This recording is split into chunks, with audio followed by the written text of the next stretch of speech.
Princess Zarathel stood at the observation deck of the diplomatic vessel, her crystalline blue skin reflecting the starlight as she watched the human fleet approach. The Kethmori had fought the humans for 3 bloody years, and, now, in desperation, her father had chosen the path of political marriage to secure peace. She was to be wed to Commander Marcus Reed, a human military officer whose reputation preceded him like a storm cloud. The Kethmori were an ancient race, their empire spanning thousands of worlds across the Andromeda spiral.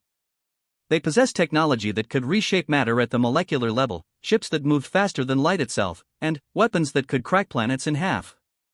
Yet somehow, these primitive humans with their crude metal ships and chemical propulsion had fought them to a standstill. "Your Highness," came the voice of her advisor, Veltar, his forearms clasping nervously behind his back. "The human delegation has arrived. The ceremony will begin within the hour." Zarathel nodded, her long silver hair catching the light. She had studied everything about human culture, their customs, their languages. What she hadn't expected was how different Marcus Reed would look in person. The holos had shown a tall, broad-shouldered man with dark hair and serious eyes, but they hadn't captured the intensity that seemed to radiate from him like heat from a star. When she first met him in the ceremonial hall, surrounded by diplomats from both species, Marcus had surprised her by bowing in the traditional Kethmori fashion, his movements precise and respectful. His translator device rendered his words in perfect High Kethmori.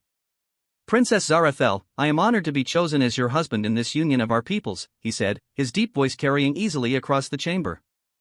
"I pledge to protect not only you, but the peace that our marriage will represent." The ceremony itself was a blend of both cultures. Marcus wore the ceremonial armor of a Kethmori prince consort, its adaptive metal flowing like liquid silver across his frame, while Zarathel was dressed in traditional human white, a gesture that had moved many of the human diplomats to tears. The vows were exchanged in both languages, witnessed by the highest officials of both governments. But it was after the ceremony, during the reception, that Zarathel began to understand the man she had married. A young Kethmori noble, emboldened by too much fermented plasma wine, had made a crude comment about humans being barely evolved primates. The room had fallen silent, all eyes turning to Marcus. Instead of anger, Marcus had simply smiled and approached the noble. "You know," he said conversationally, "in our evolution, we learned something very important. Sometimes the most dangerous predator is the one that doesn't look like a threat." His smile never wavered, but something in his eyes made the noble step backward. "Perhaps we could discuss evolution theory more privately sometime?" The noble had quickly apologized and retreated, but Zarathel had noticed how every human in the room had subtly moved closer to Marcus during the exchange, their casual movements forming a protective formation without a single word being spoken. It was her first glimpse into human pack behavior, something their xenobiologists had noted but never truly understood. Later that evening, in their shared quarters aboard the diplomatic vessel, Zarathel found herself studying her new husband as he removed the ceremonial armor. Underneath, he wore a simple black uniform that bore the scars of recent battles, small burns from plasma weapons, a tear that had been hastily repaired, the faded outline where rank insignia had been removed and replaced. "You've seen combat recently," she observed, her analytical mind cataloging the evidence. Marcus paused in folding the armor, his hands stilling for just a moment. 3 weeks ago. The Battle of Proxima Station. Your people, my people, we lost a lot of good soldiers that day. I studied the tactical reports, Zarathel said carefully. The Kethmori force was superior in every measurable way. Better ships, better weapons, better technology. How did the humans achieve victory? Marcus was quiet for a long time, staring out the viewport at the stars. When he finally spoke, his voice was soft but carried an edge that made Zarathel's skin prickle with something that wasn't quite fear but wasn't comfort either. Your people fight like machines, he said. Perfect formations, optimal strategies, calculated risks. It's beautiful in its precision. He turned to look at her, and, in his dark eyes, she saw something that made her breath catch. Humans don't fight like machines, princess. We fight like cornered animals. And, when an animal is cornered, it doesn't calculate odds. It doesn't worry about optimal outcomes. It just fights to survive, and it fights with everything it has. The next morning brought news that would test the fragile peace before it had even truly begun. A Kethmori merchant vessel had been attacked by unknown raiders near the border systems. The ship's distress signal had been received by both human and Kethmori forces, but the Kethmori fleet was too far away to respond in time. Only a human patrol squadron was close enough to help. In the command center of the diplomatic vessel, tension filled the air like smoke. Admiral Vextar, the Kethmori fleet commander, paced back and forth, his scales shifting through agitated color patterns. We cannot trust human forces to respond to our ships in distress. This could be a trap, a way to capture our technology. With respect, Admiral, Marcus said, his voice calm but firm, if we're going to make this peace work, we need to start somewhere. My squadron can reach the merchant vessel in 6 hours. Your nearest ships won't arrive for another 14 hours. By then, the raiders will be long gone, and your people will be dead or worse. Princess Zarathel watched the exchange with growing fascination. The human diplomatic team remained silent, letting Marcus speak for them. There was no democracy of opinion, no committee decision-making. They had chosen their leader, and they followed him completely. It was so different from Kethmori consensus building that it seemed almost primitive, yet there was an efficiency to it that was undeniably effective. And, what guarantee do we have that you won't simply claim salvage rights to our vessel? Admiral Vextar demanded. What's to stop you from looting our technology? Marcus stood up slowly, and Zarathel noticed that every human in the room shifted slightly, their attention focusing on their leader with laser intensity. When he spoke, his voice carried a weight that seemed to fill the chamber. Admiral, 3 days ago, your daughter and I exchanged vows to unite our peoples. I gave my word, in front of gods and governments, to protect what is precious to the Kethmori. His dark eyes fixed on the Admiral with unwavering intensity. Your merchant crew, fighting for their lives while we argue in comfort, they are now my people too. And, I don't abandon my people. The silence that followed was broken only by the soft hum of the ship's systems. Finally, Admiral Vextar's scale shifted to a grudging shade of respect. Very well, Commander Reed. But, I'm sending Lieutenant Commander Zarathel with you. Father, no. Zarathel started to protest, but Marcus held up a hand. She's welcome to come, he said simply. She should see how humans keep their promises. 2 hours later, Zarathel found herself in the command center of a human heavy cruiser, watching her husband transform into something she was only beginning to understand. Gone was the diplomatic Marcus who had spoken vows of peace and unity. In his place stood Commander Reed, and Zarathel realized that the humans had not sent a diplomat to marry her. They had sent a warrior. Tactical, report, Marcus commanded, his voice sharp and precise. Raiders appear to be Vorthan pirates, sir. 3 heavy cruisers, multiple fighter squadrons. They're using Kethmori energy signatures to mask their approach. Merchant vessel has lost main power and is running on emergency systems. Marcus studied the tactical display with the intense focus of a predator selecting its target. Analysis suggests they've been planning this for weeks, he said to Zarathel. Probably hoping to start a new war by making it look like humans attacked the merchant ship. How can you be certain? She asked. Marcus smiled, and, for the first time, Zarathel saw the expression that had made the noble back down at their wedding reception.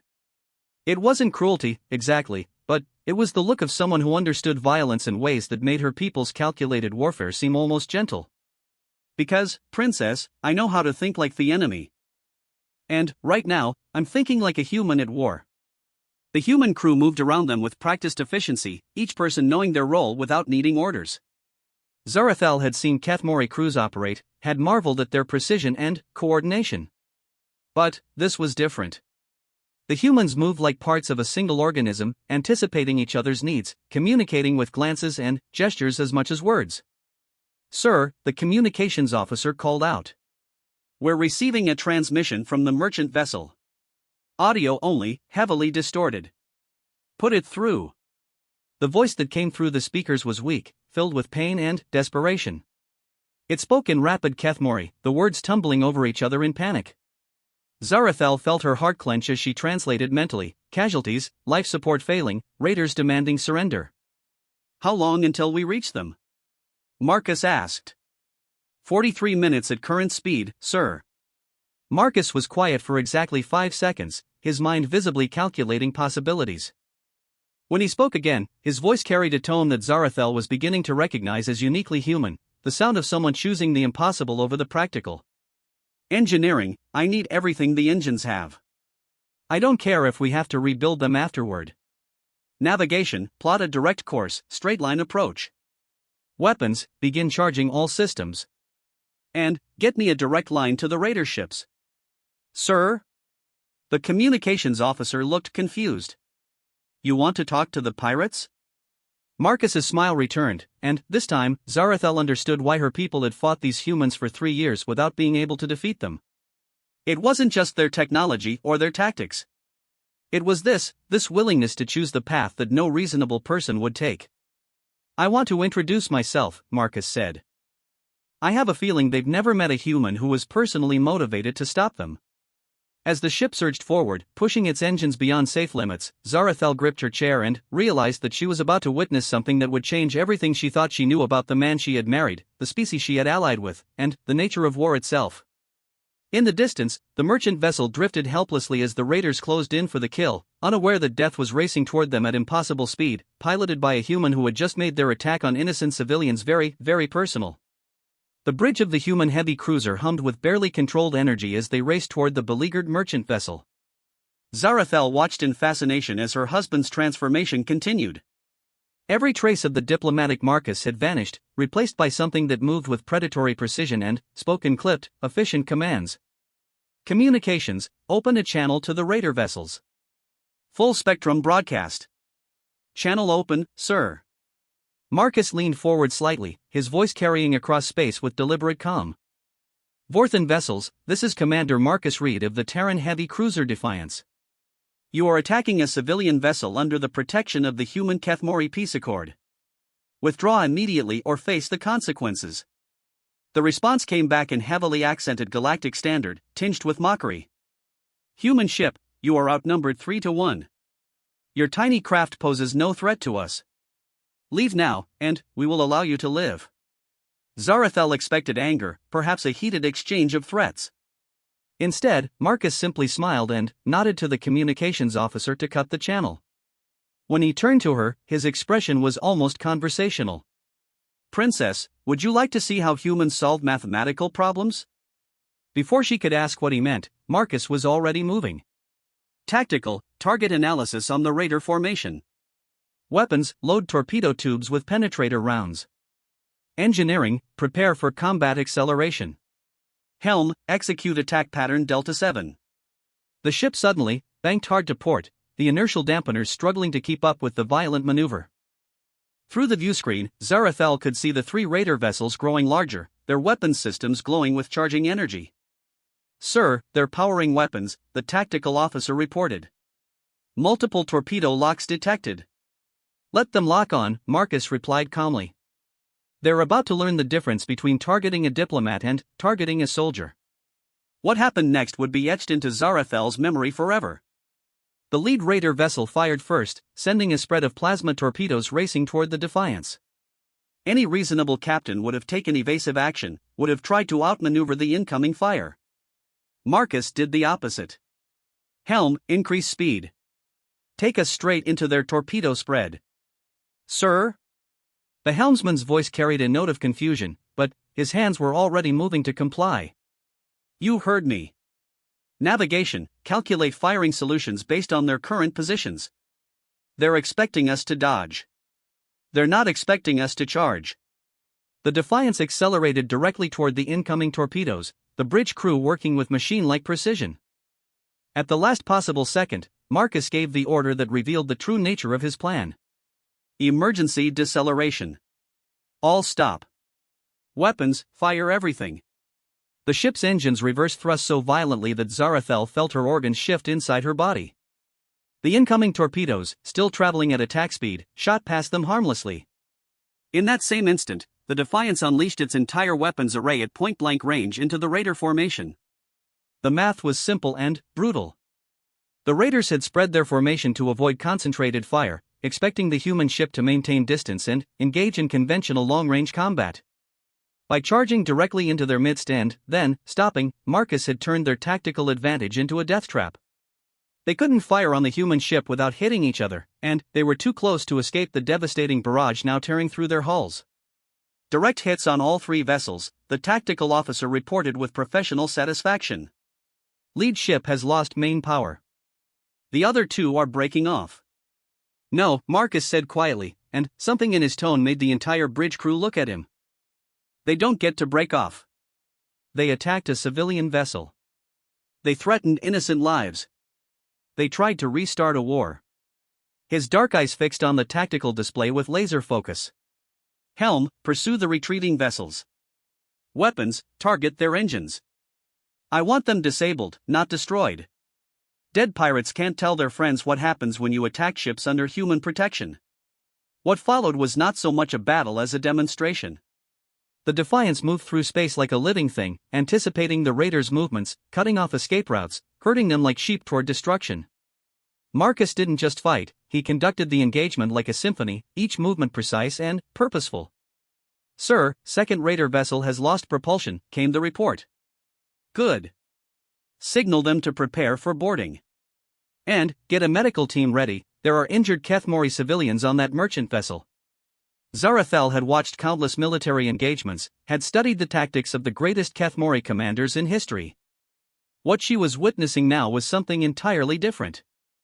Marcus wasn't just winning a battle, he was sending a message that would ripple across the galaxy. Humans protected their own with absolute, uncompromising violence.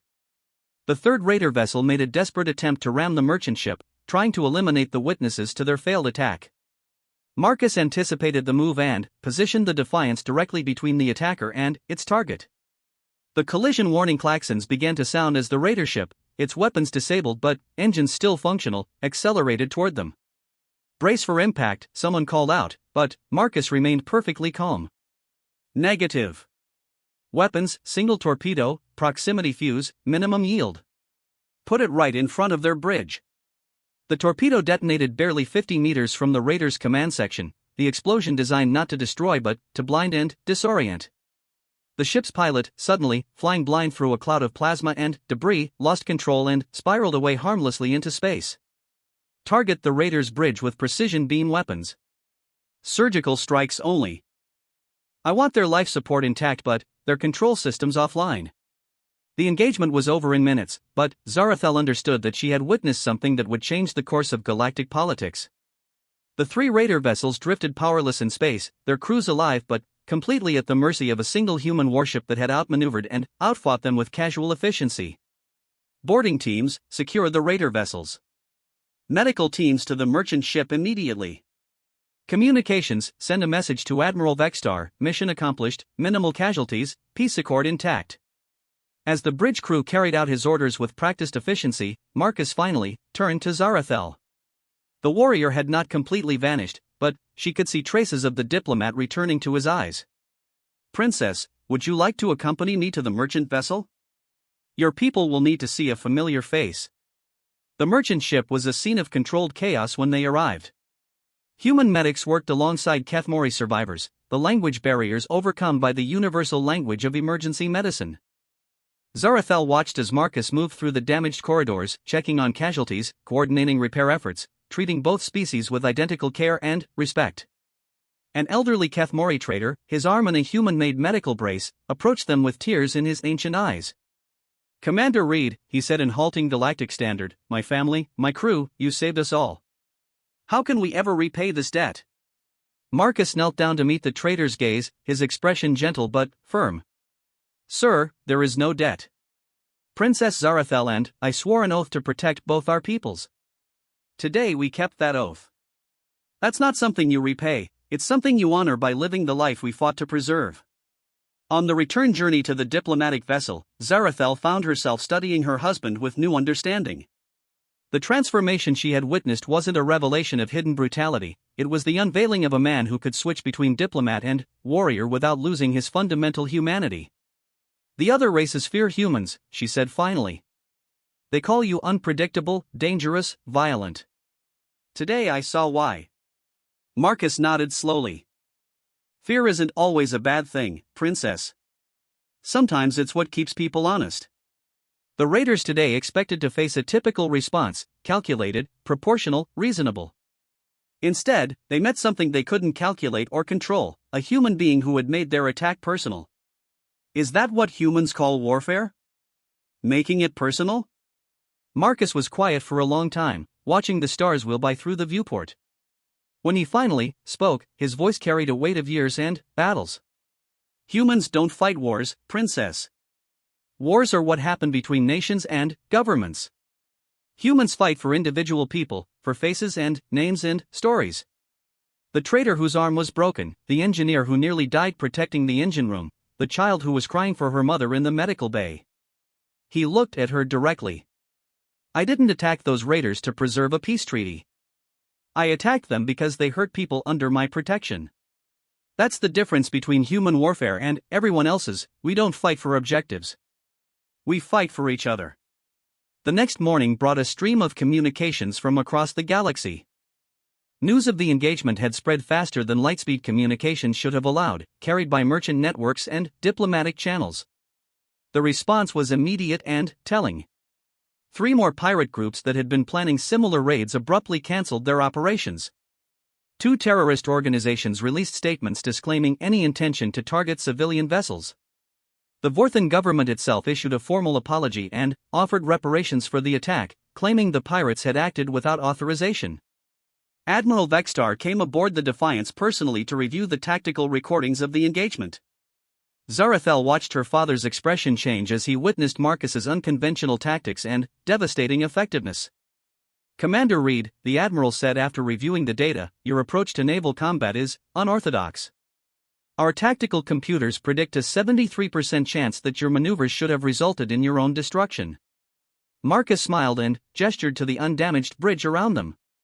Admiral, with respect, that's the problem with tactical computers. They assume the enemy will react logically. Humans have learned that the most effective tactic is often the one that makes no sense to anyone except another human. And what happens when you face an enemy who thinks like a human? Zarathel asked. The smile faded from Marcus's face, replaced by an expression that was both thoughtful and slightly terrifying. Princess, in 3 years of warfare, your people killed thousands of human soldiers. But they never figured out how to predict what we would do next. That's because humans don't think like any other species in the galaxy. He paused, his dark eyes reflecting something that might have been ancient memories of violence. And the most frightening truth of all? When humans fight other humans, we become even more unpredictable, even more dangerous. Because then, we're fighting people who understand exactly how much we're capable of. That evening, as they prepared to return to Kethmori space for a formal peace celebration, Zarathel realized that her marriage had accomplished something far more significant than a simple peace treaty. She had not just wedded a human to secure peace, she had bound herself to a force of nature that could choose, moment by moment, between creation and destruction.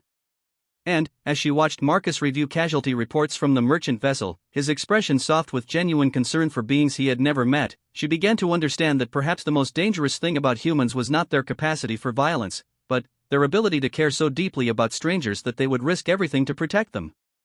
The galaxy was about to learn what it meant to attack someone under human protection. And Marcus Reed, warrior diplomat, husband and guardian, was just beginning to show them the true meaning of human warfare. The Kethmori capital world of Nexera Prime gleamed like a jewel against the backdrop of space, its crystal spires reaching toward the stars in impossible spirals of light and energy. Princess Zarathel stood beside Marcus on the observation deck of their diplomatic transport, watching her homeworld grow larger as they approached. 2 weeks had passed since the Raider incident, and the galaxy had not stopped talking about it. The Council of Ministers wants to meet with you privately, she told Marcus, studying his reflection in the transparent aluminum viewport. They have questions about human military doctrine. Marcus turned slightly, his expression unreadable. What kind of questions? The kind that suggest they're rethinking everything they thought they knew about your species. Zarathel hesitated, then continued. Father received reports from 17 different sectors yesterday. Pirate activity has decreased by 60% since news of your engagement with the Vorthan raiders spread. Several terrorist cells have gone completely silent. 3 different governments have reached out requesting security consultations with human military advisors. Fear can be a useful diplomatic tool, Marcus said quietly. But it's also dangerous. Fear without respect leads to hatred. Fear without understanding leads to desperate actions. Their conversation was interrupted by an urgent chime from the ship's communication system. Captain Yelshan, their Kethmori pilot, appeared on the screen with obvious distress coloring his normally composed features. Commander Reed, Princess, we have received an emergency transmission from the surface. There has been an incident at the peace celebration venue. Marcus was already moving toward the command center before the captain finished speaking. What kind of incident? A bomb, sir. The Grand Assembly Hall where tomorrow's ceremony was to be held. Early reports suggest significant structural damage. No casualties yet confirmed, but... Captain Yelshan's voice trailed off as new information appeared on his displays. Sir, we're receiving multiple security alerts. This may not be an isolated attack. The command center erupted into controlled chaos as reports flooded in from across the planet's surface. The Grand Assembly Hall bombing was just the beginning. A series of coordinated attacks had struck targets across Nexera Prime, government buildings, communication hubs, transportation centers. Nothing directly lethal, but everything designed to cripple the peace celebration and send a clear message of defiance. Who would dare attack Nexera Prime? Zarathel demanded, her crystalline skin shifting through angry color patterns. Our planetary defense grid is impenetrable. Our security forces are the most advanced in the galaxy. Marcus studied the tactical displays with the same focused intensity Zarathel had seen during the Raider engagement. Princess, whoever did this didn't break through your defenses. They were already inside them. The realization hit her like a physical blow. You're suggesting these attacks came from within our own forces? I'm suggesting that someone with intimate knowledge of Kethmori security protocols planned these strikes. Marcus's voice carried a grim certainty. The question is whether they're trying to stop the peace celebration or if they're trying to provoke a specific response. The answer came within the hour. A transmission broadcast across all available channels showed a figure in traditional Kethmori military armor, their identity concealed behind ceremonial battle masks. The voice that spoke was electronically modified, but the words were clear and chilling. Citizens of the Kethmori Empire, we are the purity of stars. We reject the contamination of our noble bloodlines through alliance with primitive human barbarians. The marriage between Princess Zarathel and the human creature is an abomination that dishonors our ancestors and degrades our genetic heritage. We demand the immediate dissolution of this perverse union and the expulsion of all human presence from Kethmori space. Failure to comply will result in escalating actions until purity is restored. The transmission ended with images of additional targets marked for destruction, including the royal palace where Zarathel's family resided and the human embassy complex. The message was unmistakable: surrender to their demands or watch their civilization burn. Fanatics, Admiral Vextar's voice came through the communication system from the surface. A radical faction that believes human contact will somehow pollute Kethmori genetics. We have been monitoring their activities for months, but we underestimated their organizational capabilities. Marcus was silent for a long moment, his mind clearly working through possibilities. When he finally spoke, his question surprised everyone in the command center. Admiral, how many people on the planet know the exact details of the peace celebration security arrangements? Perhaps 24 individuals. Why do you ask? Because whoever planned these attacks knew exactly when and where to strike for maximum symbolic impact with minimal casualties. They're not trying to start a war, they're trying to force a political change through terrorism. Marcus turned to Zarathel. Princess, I need you to trust me completely. What I'm about to suggest will sound insane, but it might be our only chance to end this without massive bloodshed. The plan Marcus outlined was indeed insane. Instead of canceling the peace celebration or implementing massive security increases, he proposed they proceed exactly as planned. More than that, he suggested they accelerate the schedule and hold the ceremony that very evening, giving the terrorists only hours to respond. You want to use yourself as bait, Zarathel said, horror evident in her voice. I want to control the battlefield, Marcus corrected. Right now, they're choosing when and where to strike. They have the initiative, and they're using it to terrorize your people into compliance. If we give them a target they can't resist attacking, a high-value, highly visible target, we can draw them into a confrontation on our terms. Admiral Vextar's voice crackled through the speakers with barely controlled outrage. You propose to risk the life of my daughter for a tactical gamble? Sir, with respect, your daughter's life is already at risk. These terrorists have made it clear that they'll continue escalating until they get what they want. The only way to stop them permanently is to defeat them decisively, and that requires forcing them into open action. And if they succeed in killing you both? Captain Yelshan asked quietly. Marcus smiled, and Zarathel recognized the expression that had terrified the Vorthan raiders. Captain, that assumes they're capable of killing me. I've been studying Kethmori tactical doctrine for months now. Your people are excellent at planned operations, coordinated strikes, technological superiority. But they're not prepared for what happens when a human decides that a fight is personal. The next few hours were a whirlwind of activity. The peace celebration was relocated to a smaller, more defensible venue, the ancient Citadel of Stars, a fortress temple that had stood for 10,000 years. Security forces took positions throughout the structure, but, on Marcus's insistence, they remained largely hidden. The goal was to present an apparently vulnerable target while maintaining the ability to respond instantly to any threat. As evening approached, Zarathel found herself in the ceremonial preparation chambers, being dressed in traditional royal garments by a team of nervous attendants. Her hands shook as they worked, and she realized that for the first time in her life, she was truly afraid. "Princess," came Marcus's voice from the doorway. He had changed into formal Kethmori diplomatic attire, the flowing robes making him look both elegant and, somehow, more dangerous. "May I speak with you privately?" The attendants withdrew, leaving them alone in the ornate chamber. Marcus approached slowly, his dark eyes studying her with obvious concern. "You don't have to do this," he said softly. "I can call off the ceremony, implement traditional security protocols.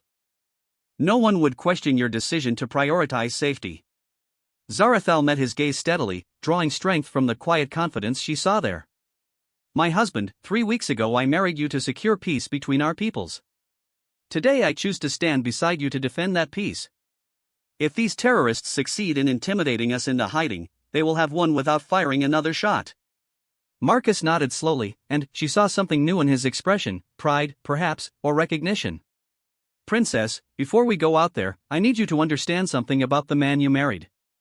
When I told you that humans make things personal, I wasn't speaking abstractly. These terrorists threatened you. They threatened your family. They threatened innocent people who just want to celebrate peace." His voice dropped to a whisper that somehow carried more menace than any shout. "They have made this very, very personal." The ceremony began at sunset, the ancient chamber filled with dignitaries from both species. The atmosphere was tense but hopeful, speeches echoing through the crystalline halls about unity and understanding. Marcus and Zarathel stood at the center of it all, presenting themselves as symbols of cooperation between their peoples. The attack came during Marcus's address to the assembly. He was speaking about the shared values that transcended species differences when the light suddenly cut out. Emergency illumination cast eerie shadows as armed figures repelled through the chamber's skylight, their movements coordinated and professional. "Nobody move," one of the terrorists commanded, his weapon trained on the crowd. "We are here for the human abomination and his corrupted bride.